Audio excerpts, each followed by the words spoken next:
Let's circle back around to the whether you can take a year off and come back. Oh man, we're out of subject. time. No, we got 15. Time to go.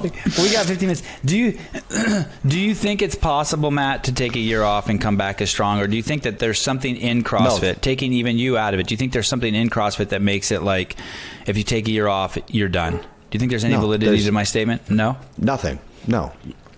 Why would there be? Like, I think if you take a year to rest your body and recoup, like, oh, now you just don't have it anymore? No. I think if you take a year and like let yourself go and all that, like, yeah, you're probably fighting an uphill battle. But this whole thing, and I never understood it with coming into this space of just these sweeping blanket statements from so many people of like, you have to do this, or this is the only way, or I never do that, or I always. It's like bullshit. You don't always 100% of the time, forever and always do it one way. It's like, no, shit changes. You learn, you change.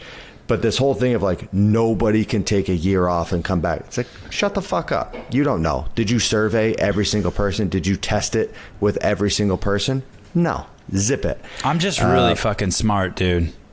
I think Matt's getting fired up, and I love it because that makes me think something. Matt's gonna prove you wrong, mother. I've done way more for way less of a resentment. I've done way more for way less. So after I wrote that, I probably got no shit 50 DMs saying, I know what you're doing. Yeah, I know. We know what you're doing, Sevan. Thank you. And they're all like, "Thank you notes, love notes." Of course, you saw it. No, my wife tells me something, and you text me and be like, "Yeah, I know what your wife just told you. You have an analytical brain of like 20 supercomputers after what you called me on last week." Seriously, it was ridiculous. Honey, don't say that to me. Why? Because Matt's gonna know. Yeah.